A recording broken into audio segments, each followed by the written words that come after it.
My name's Troy. I'm the CEO of HERA and we're the Metals Innovation Association for New Zealand. The CEO role is more a leadership one, so I'm not doing the research myself, just providing the innovation leadership. It's really great working with the team. They're a really committed team and also very well respected within the industry. I think probably the main skills for the CEO is really their leadership skills. It is all of the important stuff around managing the financials and the strategy and so on. But the main role really is to get the best out of the people within the organisation. I really love going out and visiting the members, looking at what they're doing, seeing where they're at in terms of innovation and looking to see how we can assist industry to become more innovative. I think I will definitely get more fulfillment out of the transformational type of innovation that we can do in the future for our members, and it's really going to be exciting to get to that point.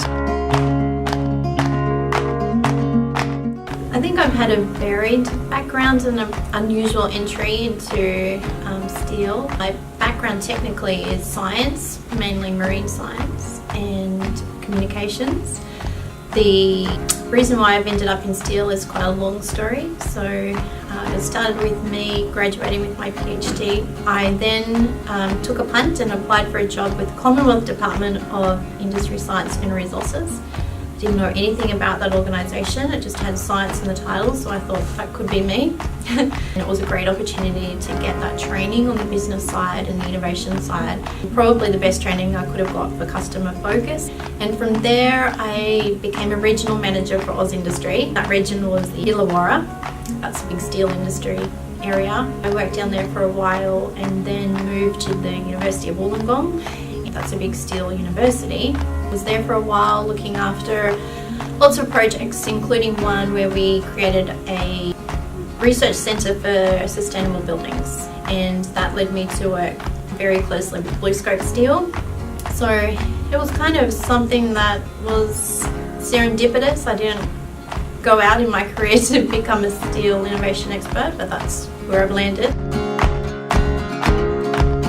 New Zealand Steel has a great connection with HERA, and in fact they have an appointment on the HERA board. So I was that person for New Zealand Steel while I was there. And I was the first woman. The last year or so I was the deputy chair as well.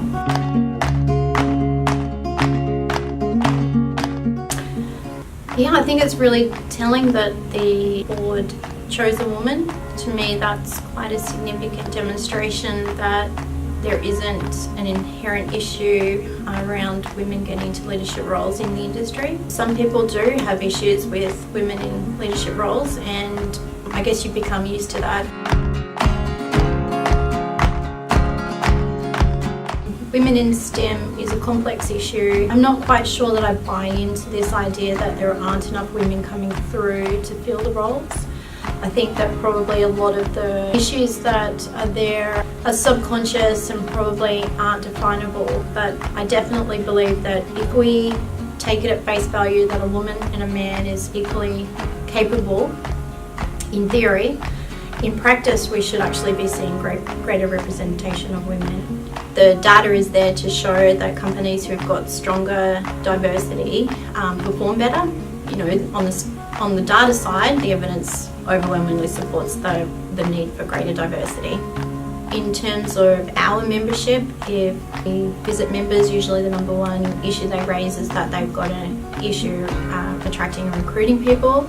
And of course, if you broaden out the pool and start to really focus on attracting more women, you're obviously creating a larger pool.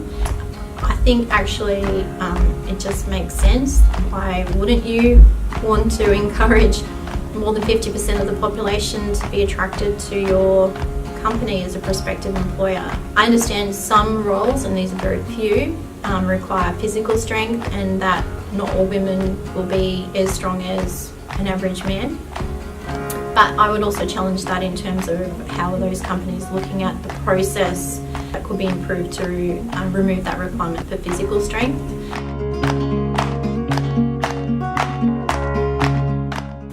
People in organisations that are looking to recruit and retain women really need to think about that authenticity around their commitment to diversity, because women do have the choice of where they want to go, and in a skills restrained workplace where we're all looking for high quality talent, we do need to start thinking about women in those roles. I think there are definitely some disciplines that are struggling to get the female students through as graduates, and so that's one issue that needs to be addressed. One big thing for attracting women into any career is really looking at the why they would want to do that job. Once we understand that, we can match them with the appropriate engineering or science discipline. I think really that's how you attract people to any career.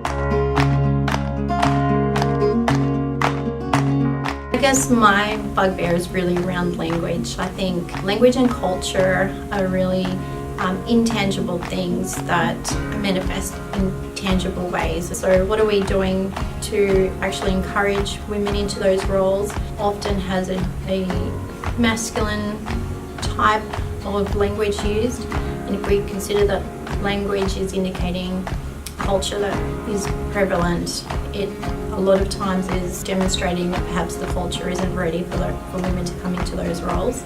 We really do need to focus on getting more women into more senior roles, more women on the shop floor, so that momentum is there to change the cultures within organisations, which I think is the true inhibitor to more women coming through. An issue that I've experienced in my career is that being a woman and being myself, I have inherent characteristics that probably aren't aligning with this perception of what a good leader is.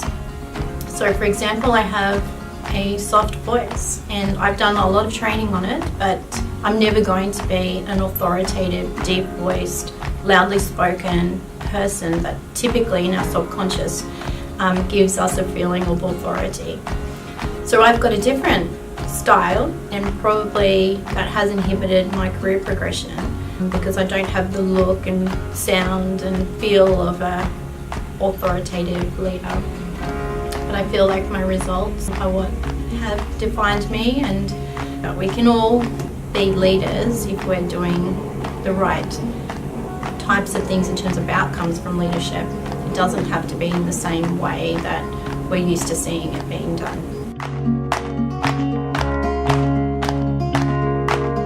The evidence is overwhelmingly there that women are not making it to senior levels, and if we really do believe that women are equals of men and we are getting the equal numbers of graduates coming through, we do need to change the numbers, that percentage of representation of women in general within organisations. And I'm a very strong supporter for affirmative action. This is something that not a lot of women support, and I didn't support initially in my career either. Women of my generation need to accept that potentially we have to sit with the discomfort of people thinking that we were appointed merely for diversity reasons, so that women in the next generations can come through and have some role models, and that percentage will become greater and greater. I actually can't see any other way we can make a change unless we put in quotas and targets. I've been in the industry for 20 years and I haven't seen any changes, nothing significant at all, nothing whatsoever. And so I really think we do need to change it.